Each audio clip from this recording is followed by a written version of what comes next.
Hey there. Laurie Todd calls herself the insurance warrior. She says she has fought and won more than 200 appeals, life or death cases. And the first appeal she won was her own. So the story starts with a medical nightmare, of course. Laurie was in her mid-50s, working as a massage therapist. She was in good shape. And then I started to feel really exhausted. I mean, so exhausted that you fall asleep in your chair. her doctor ran a bunch of tests, didn't find anything weird. She said, "You have nothing to worry about. You're the healthiest 55-year-old on the planet." But Laurie kept feeling worse. A few months later, she went back to the doctor's office, and she could tell the nurses were freaked out the second they put their hands on her enlarged abdomen. They ordered an emergency CT scan, told her to come back the next day. She did. And the doctor, the first thing she did was to push a box of Kleenex across the desk. That's how you know. The doc says cancer. Maybe she's got a few months to live. So I went home, and I was kind of in a state. I piled up like 9 or 10 trash bags of all these belongings. My backpack, like, am I going to be climbing mountains in the next few months? I gave away my KitchenAid standing mixer. Am I going to be baking bread? I don't think so. She has surgery right away. They take a big tumor out of her abdomen. And when she recovers, they tell her, you better meet with the head of oncology right away. Your cancer isn't exactly what we thought it was. It's actually this pretty unusual cancer of the appendix. I walked in there and sat down and I said, "So, I have appendix cancer. What's the treatment for that?" And he goes, "There is no treatment for your disease, and even if there were, they wouldn't pay for it." And Laurie's like, even if there were, they wouldn't pay for it. That told me that there is a treatment, and he knows about it. For me, that's like waving a red flag in front of a bull. Because Laurie Todd did not want to die, but she especially did not want to be treated like a chump. This is An Arm and a Leg, a show about why healthcare costs so freaking much and what we can maybe do about it. I'm Dan Weissman. I'm a reporter, and I like a challenge. So my job on this show is to take one of the most enraging, terrifying, depressing parts of American life. And that's right, I'm claiming it. I see you there, climate change. I said what I said. And bring you a show that's entertaining, empowering, and useful. And, of course, talking about our incredibly awful healthcare industrial complex can leave a lot of us feeling hopeless. What the hell are we going to do? How can we protect ourselves and each other? Laurie Todd has some lessons. And even if you're not in a life or death situation right now, and I hope very much that you are not, her lessons for us have broad application. As she'll tell us, they go beyond healthcare. So, back to her story.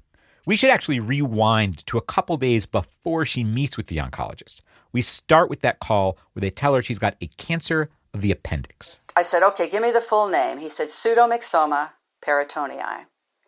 So that was Friday, and I immediately got on the computer. I went straight to PubMed and started reading scientific articles.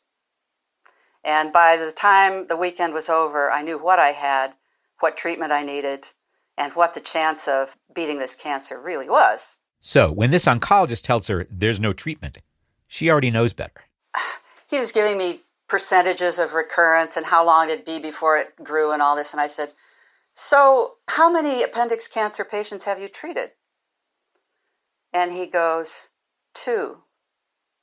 And I'm thinking, you're making all these prognostications from a population of 2? I don't think so. She goes home, gets back online, finds 20 surgeons around the country who actually do the treatment she needs, and she writes letters to all of them, lays out her whole story. I said, "Surely you know more than these doctors in Seattle. Can you help me?" And 2 days later, the phone started to ring. It was those surgeons. 16 of them called her back. I learned something important, that I could write something and make things happen. I also learned that there are 2 different kinds of doctors. The ones who worked at my HMO and didn't give a rat's patoot, and the ones who would talk to me for an hour for free. Very first one was a guy from North Dakota. This doctor said to me, "Let me tell you," he says, "if you do what the HMO told you to do, let me tell you what's going to happen to you." Their plan was nothing. Wait and see. He said, you do that, your cancer's gonna come back. It's gonna require another surgery in maybe 8 months. And then it will come back faster. eventually you'll wind up with a huge abdomen, bowel obstructions, and you'll die of starvation in the nursing home. I didn't really need to be scared straight, but it helped. It's the truth. She also heard from the surgeon who invented the treatment she needed, Paul Sugarbaker in Washington, D.C. They scheduled a consultation. She was broke, hadn't been able to work since that first surgery, so she borrowed frequent flyer miles, flew to D.C., met the doc, and scheduled surgery for 6 weeks out. That gave her 6 weeks to get her insurance to pay for the surgery, which she knew was going to be an uphill climb. I had probably the crappiest, cheesiest insurance plan you could possibly have. I had an individual, catastrophic plan with a $16,000 deductible. And it was an HMO, stands for Health Maintenance Organization. It's insurance where basically you pay them less every month, but in general, you only get to see providers that are on their approved list. Laurie's insurance did not exactly have the longest list. It was a funky local HMO, and they had no intention of paying for any kind of surgeon in Washington, D.C. So yeah, uphill climb. Friends came over to console her. Nobody thought that I would win. These friends sat around like making big puppy dog eyes and crying and everything. Not Laurie. She was like, figuring this out is my job now. Write the document that's going to save my life. Which was actually something she had done a version of before. Not actual life or death, but she'd been up against a wall. This was 20 years earlier. She'd been married, and her husband had died after a motorcycle crash, and he left a $50,000 life insurance policy.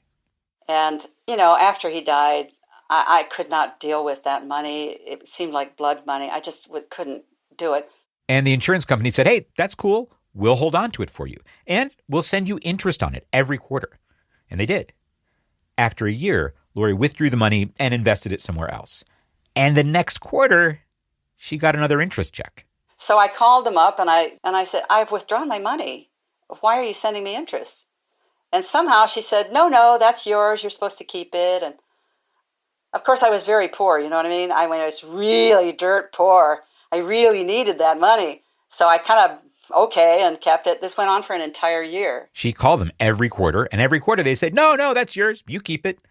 Until the last day of the year, I got a telegram saying, we paid you $5,000 by mistake. You must pay it back immediately. I didn't have it. She started by looking for help. I went to a local lawyer in a box, just a lawyer office on the street. And I explained the situation, and he laughed at me. He said, what do you want me to do? Tell you how to pay the money back? It's not your money. And that had the same effect that chief of oncology saying there is no treatment and they won't pay for it. I am offended. You are not going to do this to me. So I had no idea how I was going to pull this off. But I came home and wrote a letter. And she knew she was a good writer. She'd been valedictorian of her high school class, Phi Beta Kappa in college, without, she says, studying a whole lot. She knew she was good in a pinch. And she'd been a teacher, so she had experience convincing people, young people, determined people, unreasonable people, to do what she needed them to do. She had all that. And she had something else. Ammunition from the calls she'd made to the life insurance company. Here's the key. I kept a record of who I spoke to and when I spoke to them. Yeah, she had that. So she put everything to work in that letter. I kind of balanced it between being a grieving widow, so vulnerable, and also this person on this date told me I could keep it. That person on that date told me I could keep it. And I got the call a few days later and they said, you can keep the money. I just love this so much. And I shouldn't have won it. It wasn't my money. And I filed that knowledge away. And that's where it started. So that trigger was this kind of arrogant contempt. Yes. Or was just treating me like a chump or treating me like an idiot or, and I realized I was smarter than that guy and I was going to prove it. And here was this doctor, the oncologist, telling her the same thing. You'll never beat this. There's no treatment. And even if there were, they would never pay for it.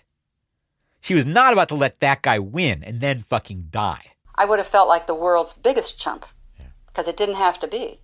I couldn't let that happen either. So getting this insurance company, the HMO, to do what she needed them to do, that was now her job. And she went at it full time. I went to the library and sat on the floor and read an entire shelf of Washington state insurance regulations. I learned everything there was to know about this HMO because they were my worthy opponent. And here's one thing she learned. Her funky local HMO was connected with a much bigger outfit, Kaiser Permanente. When Laurie found Kaiser in the mix with her HMO, she had an idea. Had Kaiser ever paid for this surgery she needed? That's what we call precedent. And Laurie wasn't a lawyer, but she knew she had to think like one. I had to build a case proving that they needed to pay for it per the terms of the contract. She got back online, went to the patient groups for people with her kind of cancer, and found 3 people who had gotten Kaiser to pay for the surgery she needed. That was it. She wrote it all up, her whole story, 23 pages. She hit them with the science, why this treatment was necessary, why this doctor had to be the guy to do it, and with the precedent. Kaiser had a history of saying yes to this procedure. Why should they treat her differently? I found a few important people to send it to at the HMO, and 3 days later they called me. Well, we decided to pay for it. So a few weeks later, I borrowed frequent flyer miles again and flew to Washington, D.C. for my surgery. And as far as she knew at the time, that was it. And that was plenty. The surgery was 14 hours. The procedure includes chemo, so add that to the wear and tear. Laurie was in the hospital for 6 weeks after surgery. She calls it the cancer gulag. And lucky for her, she had friends who took her in afterwards. When I came out of the hospital, I was like the 100-year-old woman, in a wheelchair, too weak to brush my teeth. I thought, I think I'm going to be sitting in front of their television watching Home and Garden Channel for the next 5 years. That's what she was doing at home in her pajamas when something happened. This guy called me on the phone. His name was Bob. He'd heard about her victory from an online cancer support group, wondered if she could help him. So Laurie wrote up a big document, and Bob lost. But he still had one more shot, an in-person hearing. I said, you know what? I'm going to write you a speech. And I'm going to teach you how to give a speech. You know, a speech is like the Gettysburg Address. It has to make them feel something. Now, Laurie had never actually given a speech, but she'd been a teacher. She'd worked a room. She wrote Bob a speech. She ran him through it all on the phone. Bob's in Pennsylvania. He calls her just before he goes into the hearing. She waits by the phone, pins and needles, and he calls her on the way out. And he said, Laurie, I went in there with my head held high. He said, I saw a little tear in one of their eyes. He said, I knew I had him. 4 hours later, she says, the approval came through. And after that, there were just a lot more people where Bob came from, people with her kind of cancer seeking the same treatment she'd gotten. And for the first year and a half, she didn't charge anybody a fee, even though she was just barely keeping body and soul together. It took months for her to get disability. That was its own appeal process. Her sister gave her a few $100 a month. She drew on savings. Eventually, she started charging what she calls a modest fee. She wrote a book, How to Fight Your Health Insurer and Win, got a foundation grant to cover the publication costs, learned to get herself booked as a speaker at local libraries. She got a fee, and she sold books there too. Built a website. Soon, it's not just people with her particular cancer who are calling, looking for help. I've written appeals for brain tumors, organ transplants, craniofacial surgery for babies. One of my favorites was a super high-tech artificial limb. And it isn't even just for diseases. These are just strategies to hack through a bureaucracy. I've used these strategies against the bank, the IRS, the store, Social Security, disability. Right. You know, Yeah. They should be taught in every high school in the land. So we should get into what some of her strategies are. That's right after this. This episode of An Arm and a Leg is produced in partnership with Kaiser Health News. That's a nonprofit newsroom that covers healthcare in America. Kaiser Health News is not affiliated with the healthcare giant Kaiser Permanente. We'll have a little more information on Kaiser Health News at the end of this episode. So, okay, what are Laurie Todd's strategies? She's now been doing this for more than 15 years. She's written a second book. It would take a whole season to outline everything, which I would not mind doing. But for an overview, a sample, We should start where she starts. The first thing that I say to people when I'm working with them is I say, no appeal was ever meant to lead to an approval. This is not a good faith process. She says no tips or tricks will do you any good unless you understand this first. If you think it's a good faith process, the first person you ask for help is the insurance company. Yeah, no, the insurance company is not there to help you. They are your worthy opponent. Don't take anything they tell you at face value. Don't accept their rules. So that's one. And if an appeal isn't a good faith process, what is it? Every insurance appeal is a contractual dispute. They don't care if you need the treatment. It's not anything clinical. It's a contractual dispute, and the only thing they care about is, do we have to pay for it per the terms of your contract? Thinking this way was part of how she won her own appeal, right? Not by being a lawyer, but thinking like one. And to dig a layer deeper here, she says the contract isn't just your benefits booklet. It's the denial letter. It's their medical policy statement for the treatment. It's every word they say to you on the phone if you've got their name and the date. Every word that comes out of them is part of your contract. Let's not lose this part here. It's every word they say to you on the phone if you've got the name and the date. Remember, this is part of how she won with the life insurance company all those years ago.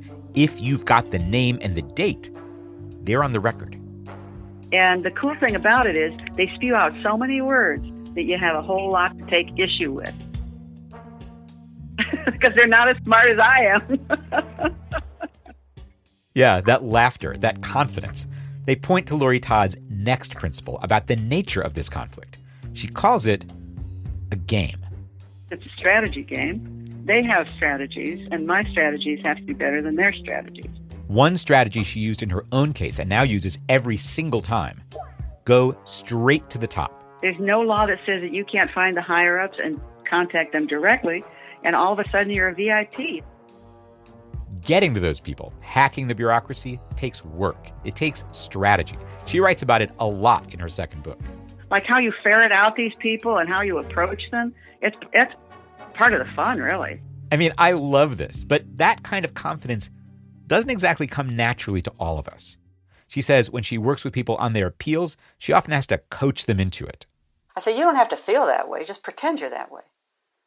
I said, if you're that scared to get on the phone, pretend you're me. I'm not scared of these fools. I asked her, were you always this fearless? She said, absolutely not. She knew she was smart, but she wasn't fearless until she needed to be.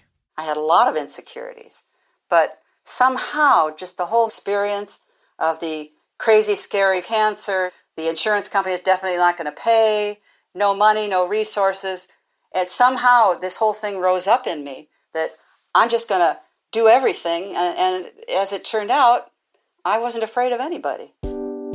That's not exactly a tip, but it is also kind of the whole thing. Laurie Todd says her favorite thing anybody she's worked with ever said about her is, this isn't about insurance. This is about life.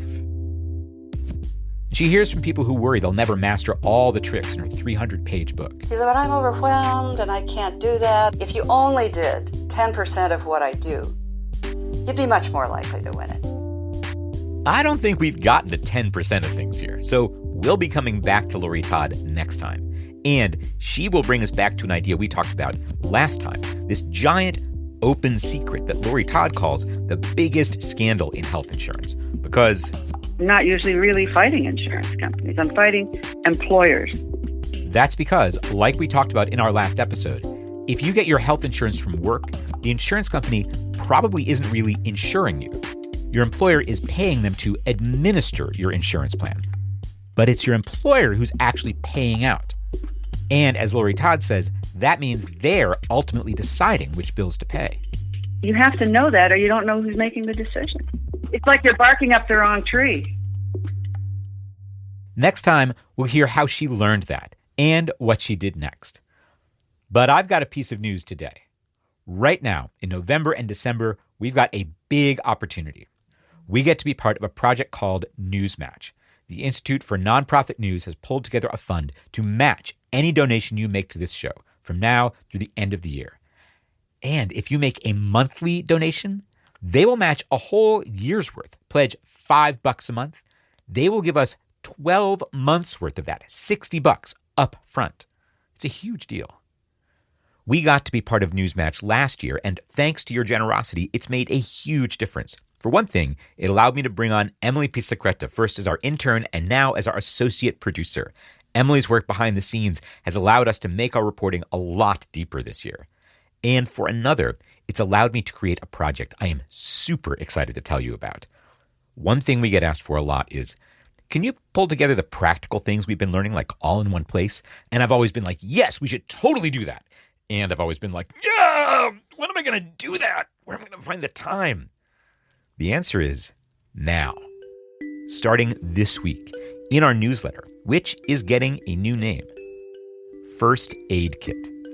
Because with our awful world of healthcare, what we really need is like a level 1 trauma center, or at least a well-staffed ER, which we're not getting. But what we can have is a first aid kit and training on how to use it. I hope you like it, and I hope you're going to pass it around. Even if this isn't something you need right now, you probably know somebody who could use it. First Aid Kit will come out on Tuesdays, starting next week. If you're not on our list, I hope you'll sign up at armandalegshow.com/newsletter. And tell a friend, armandalegshow.com/newsletter. And we're able to do this. I've been able to hire an editor to help make it happen. Been able to pay Emily to do work that allows me to take time to write it because you've been supporting us. And we got big plans for next year. If you like what you're hearing, if you like what we're doing, I hope you'll take this opportunity to help make it happen and to let Newsmatch pitch in to double your contribution. And if you make it monthly, they will give us 12 months worth of match. Holy moly. That's armandalegshow.com/support. armandalegshow.com/support. Thank you. Until next time, take care of yourself. This episode of An Arm and a Leg was produced by me, Dan Weissman, with help from Emily Pisacreta and edited by Marion Wang. Daisy Rosario is our consulting managing producer. Adam Raymunda is our audio wizard. Our music is from Dave Weiner and Blue Dot Sessions. This season of An Arm and a Leg is a co-production with Kaiser Health News. That's a nonprofit news service about healthcare in America, an editorially independent program of the Kaiser Family Foundation. Kaiser Health News is not affiliated with Kaiser Permanente, the big healthcare outfit. They share an ancestor, this guy Henry J. Kaiser. He had his hands in a lot of different stuff, really different. He paved roads, built a big chunk of the U.S. cargo fleet for World War II, made cars, including the Jeep, made aluminum foil. When he died more than 50 years ago, he left half his money to the foundation that later created Kaiser Health News. You can learn more about him and Kaiser Health News at armandalegshow.com/Kaiser. Diane Weber is national editor for broadcast, and Tanya English is senior editor for broadcast innovation at Kaiser Health News. They are editorial liaisons to this show. Thanks to Public Narrative. That's a Chicago-based nonprofit that helps journalists and nonprofits tell better stories, for serving as our fiscal sponsor, allowing us to accept tax-exempt donations. You can learn more about Public Narrative at www.publicnarrative.org. And big thanks to everybody who supports this show financially. Time to shout out a few folks who've come aboard recently. Thanks this time to Catherine Pomerantz, Joyce Morris, Janet Cochran, AJ, Dr. Gaia Anzel, Lisa Simmons, Tony Burns, Linda Seymour, and Ryan Sweeney. Thank you so much.